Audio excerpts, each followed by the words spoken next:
Look at this, it's a great piece of wood. This is European sycamore. People often ask me where I get my wood from. Well, I bought it. I went to a timber yard that specialised in homegrown timbers, and I bought this lump of wood. It's actually twice as long as this, 3 inches thick, 75 millimetres, so a very hefty piece of wood. I didn't want to buy all that wood, but you can never just go along and say, please give me a little piece of wood like that, or very rarely. The timber yard will sell you a whole length of wood, and the remaining wood will go into my wood store for a future project. And over the years I've built up wood, mostly through excess wood, extra wood like this, that just waits around until I have another project. So this sycamore I've had planed up, so I've actually had the surface finished by a joinery firm. I can't do that myself, so I took it along and had it joined up, and the edges as well, so this is planed all the way around so that I can glue up. Another wood you could use would be maple, perhaps. You could use basswood, lime wood, another good, gelatong, that's a more yellow coloured wood. All of those are fairly bland, light coloured woods that can be used very successfully for a shirt. Anyway, I think it's a great piece of wood, and I hope it's going to give me good carving.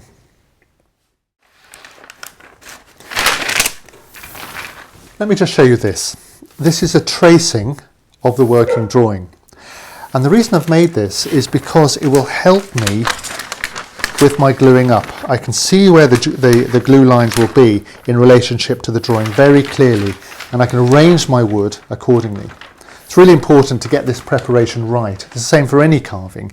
The preparation is really important because everything else follows on it.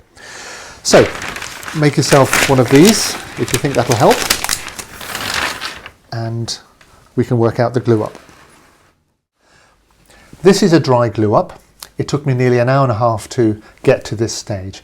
Everything, the clamps, the position of the wood that is marked, everything's in the right place and tested, but I haven't added the glue. You really want to do this because it's a test for everything that might go wrong. For example, this clamp here, what this is doing is it's going to squeeze this joint this way to make sure that it's lined up, because there's a tendency for this wood to move. So I've added one of those. So everything's where I want, and then I'm going to take the clamps off, put in my glue, put the clamps back together again, and I'll know that everything will be right.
So there's the glue up.